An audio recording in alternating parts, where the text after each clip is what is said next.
और सोचा है ओवैसी के दीवानों ने अब कुछ भी हो हर हाल में अपना हक लेंगे। भैया ने सवाल किया कि जब है मोदी आ सकते हैं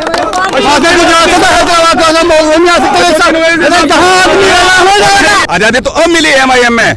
हाँ मालिक है हम MIM के। अरे हम तो गुलाम थे कांग्रेस के। कि मोदी जी के सामने चुनाव लड़ रहे तो मैं इंशाल्लाह पूरी उम्मीद के साथ मोदी साहब के सामने चुनाव लड़ूंगा। प्रधानमंत्री बनेंगे वैसे सब ढोंग बदल के आए हैं, टोपी ओढ़ी दाढ़ी बढ़ाई, सबने मुसलमानों का नाजायज फायदा उठाया है। गठबंधन तो करना ही है मगर ओवैसी साहब के पास तो बहुत आने को चाह रहे हैं मगर अभी तक हम फाइनल नहीं कर पा रहे हैं। जी इंशाल्लाह देखो गठबंधन वो उनकी अपनी सोच है। वो गठबंधन कहाँ हो तो एक ठगबंधन की तरह जो है अभी तो उनमें आपस में सहमति नहीं है। उन दलों में अभी आपस में ही अपनी सहमति नहीं है तो कहाँ क्या कर लेंगे आप? हम अकेला बहुत मजबूती के साथ इंशाल्लाह चुनाव लड़ेंगे। आप क्या कहेंगे? समीक्षा बैठक हुई है, जो हाईकमान का ऑर्डर आएगा उस पर काम किया जाएगा। 2024 को लेकर क्या तैयारी? 2024 को लेकर अभी पहले संगठन मजबूत करेंगे, उसके बाद 2024 की पूरी तैयारी के साथ आएंगे। और जैसे आप गठबंधन की बात कर रहे हो, अभी हमारे अध्यक्ष साहब ने कहा, विधानसभा किठौर के अध्यक्ष हैं कि ठग गठबंधन है, ये गठबंधन है ठगबंधन है, उससे कोई फर्क नहीं पड़ने वाला। एक अकेला इंसान बहुत कुछ कर सकता है, सबका खेल बिगाड़ने का मुद्दा रखते हैं।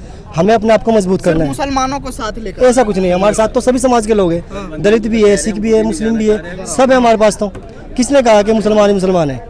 इसलिए प्रोपगेंडा है कि मुसलमान है, खाली बहकाने की बातें हैं। आप देखो हमारे साथ पंडित समाज भी जुड़ा हुआ है, दलित समाज भी जुड़ा हुआ है, जाटो समाज भी है, सिख भी है, कौन नहीं हमारे साथ में?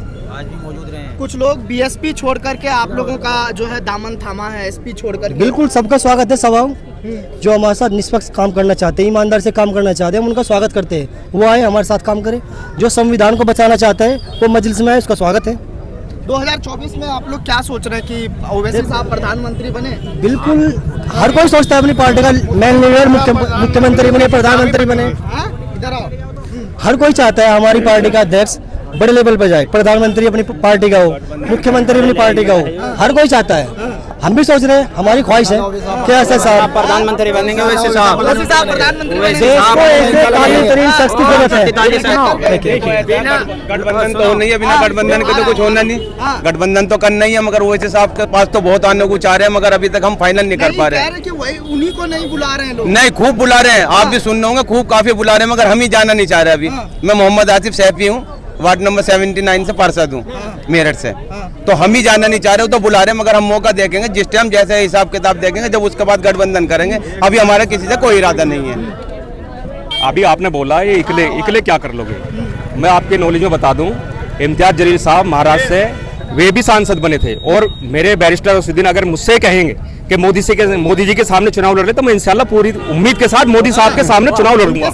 उनके सामने चुनाव लड़ लूंगा। अगर मेरा संगठन मेरा पार्टी मुझे लड़ाएगी ना तो मैं मोदी साहब के भी सामने चुनाव लड़ लूंगा। इतना दम है हम में। नहीं लड़ेंगे, जब टिकट वो होगा तो लड़ेंगे। आप पर आरोप लगता है बीजेपी की बी टीम है, मुसलमानों को साथ ये तो अब बी टीम नहीं है सर, अब ए टीम है, अब ए टीम है, जीत रहे हैं, जीतेगा इंशाल्लाह, अल्लाह जिताएगा। जीतेंगे। देखिए सब मैं राशिद त्यागी ब्लॉक अध्यक्ष माचरा से मैं कहना चाह रहा हूँ, आप कह रहे हैं ना कि बी टीम है, सी टीम है, ऐसा कुछ भी नहीं है। मैं सिर्फ एक शेर में आपका जवाब देना चाहता हूँ कि ऐसा भी वक्त आएगा कोनो मका ताज़ीम करेंगे, जो भी कहेंगे हम दीवाने अहले खिरत तस्लीम करेंगे। और अब के 24 में हम ओवैसी वाले अपना हिस्सा पूरा लेंगे। जाग उठे हैं दीवाने, दुनिया को जगा कर दम लेंगे। और सोचा है ओवैसी के दीवानों ने अब कुछ भी हो हर हाल में अपना हक लेंगे। इज्जत से जिए तो जी लेंगे या जामे शहादत पी लेंगे। और कुछ वक्त की खामोशी है, फिर शोर आएगा। तुम्हारा सिर्फ वक्त है, हमारा दौर आएगा। अब देखिए जिस तरह हमने अभी मेयर के चुनाव हुआ है, मेरठ में सब कहते कि पतंग कहीं भी नहीं है, हवा है। हमने 1,28,000 प्लस वोट ली हैं। कोई कह सकता था? ऐसी हम 24 में इंशाल्लाह अगर हमें गठबंधन में शामिल नहीं किया, हमें एक तरफा दरकिनार किया गया, तो इंशाल्लाह आने वाले वक्त में हम दिखाएंगे कि हम कौन हैं और हम क्या कर सकते हैं। वो जमाना चला गया जब ये कहते थे कि लोग सपा को वोट दे रहे हैं। अब सपा साफ है, कुछ नहीं है। साइकिल में पंचर हो चुका है, हाथी मर चुका है, अब कुछ भी नहीं बचा, सिर्फ ओनली पतंग चलेगी। लेकिन खबरें आ रही है कि आपका बसपा से यानी हाथी और MIM एक होने वाला है, अगर होता है तो क्या रिजल्ट होगा? देखिए, अगर होता है उसका फैसला हमारे बड़े लीडर करेंगे, हमें इससे कुछ लेना नहीं। हमें अपने संगठन को मजबूत करना है। और जो हमारी समीक्षा मीटिंग हुई है, ये इसलिए हुई है कि अपने संगठन को मजबूत किया जाए, संगठन का विस्तार किया जाए, और आने वाले 24 के अंदर, फिर उसके बाद 27 के इलेक्शन में अपने पार्टी के कैंडिडेट को मजबूत किया जाए, प्रत्याशी की जीत निश्चित की जाए, इसलिए यहाँ समीक्षा मीटिंग हुई है। और आप जो इस बात को कह रहे हैं ना, बी टीम, अरे 85 पार्षद आ गए, चेयरमैन 5 आ गए, और हमारा मेयर अनस भाई मेरठ से दूसरे नंबर पर है, तो ये हमारी कामयाबी तो है। कदम तो बढ़ रहे हैं, और 2024 में जो है इंशाअल्लाह ताला MIM जो है ना बराबर की टक्कर पे मैदान में रहेगी। और बैरिस्टर साहब भी इंशाअल्लाह उम्मीद है हमें 100% प्रधानमंत्री की दौड़ में है। लोग कह रहे हैं कि हैदराबाद से तो निकल नहीं रही है ओवैसी। क्या चीज? हैदराबाद से अरे हैदराबाद, आपने क्या सवाल किया भाई? हैदराबाद से जब मोदी गुजरात से हम दिल्ली आ सके हैं तो हैदराबाद उनके लिए कतई दूर है, वही हिसाब के लिए। जब है मोदी आ सकते हैं गुजरात से तो हैदराबाद नहीं आ सकते, जहाँ आदमी हो जाएगा और रहता रहेगा, और हमारा जोर रहेगा क़यामत तक। बैरिस्टर साहब जो है, अब हमारी आंखें खुल गई हैं, हम किसी से कोई भी समझौता नहीं कर सकते। अब हमें हमारा हक चाहिए, हमें पढ़ाई भी चाहिए, लिखाई भी चाहिए, हर चीज चाहिए। हमें लोगों ने हक हिस्सेदारी तो मांग रहे थे, अब तक मांग कहा रहे थे, हम सिर्फ झांका देते थे हम तुम्हारे भाई हैं, लेकिन हमारा कोई भाई नहीं है। अब हमें चाहिएगा, और लिखित में ही चाहिएगा, ठीक है? अब हमें छीनना पड़ेगा अगर नहीं देंगे। हमें हक मांगना है, हमें अब तक के बेवकूफ बनाया जा रहा था, लेकिन अब हम बेवकूफ नहीं बनेंगे। अब इस लॉलीपॉप को हम किसी और के हवाले नहीं कर सकते, अब इस लॉलीपॉप को हम खुद रखेंगे संगवा के यहाँ। 70 साल से हम दूसरों के गुलाम रहे, आजादी तो अब मिली MIM में। हाँ, मालिक है हम MIM के। अरे हम तो गुलाम थे कांग्रेस के, हम गुलाम थे आपके सपा के, हम गुलाम थे BSP के, हम गुलाम थे जो है और अधिक पार्टियों के। अरे मुल्ला कहाँ का मुलायम था वो? मुल्ला तो हम है माशाअल्लाह। ये सब ढोंगी बन के आए, हमारी वोट का फायदा उठाया इन्होंने। एक मिनट यार बात को, और कुछ नहीं हुआ इन्होंने।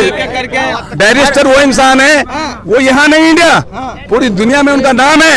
अल्लाह ने उन्हें उसके नाम के साथ नवाजा है। वो बी टीम हो सकता है, उसे खरीदने वाला हिंदुस्तान में पैदा ही नहीं कोई यहाँ। मेरे दोस्तों, इन सब ने हमारी वोट का फायदा नाजायज फायदा उठाया है। सब ढोंग बदल के आए हैं, टोपी ओढ़ी, दाढ़ी बढ़ाई, सबने मुसलमानों का नाजायज फायदा उठाया है। और हमें इस टाइम बैरिस्टर साहब मिले हैं जो हमारी हक और इंसाफ की आवाज बन रहे हैं इस टाइम। और कोई जिससे भी मुसलमानों के नेता थे, जो भी थे, सबसे कहा कि हिजाब के मुद्दे पे बोलो, अखिलेश को आवाज नहीं आई। और राहुल भारत जोड़ो यात्रा पे हैं। भैया ने सवाल किया कि चैनल को लाइक, शेयर एंड सब्सक्राइब करें और बेल आइकन दबाना ना भूलें।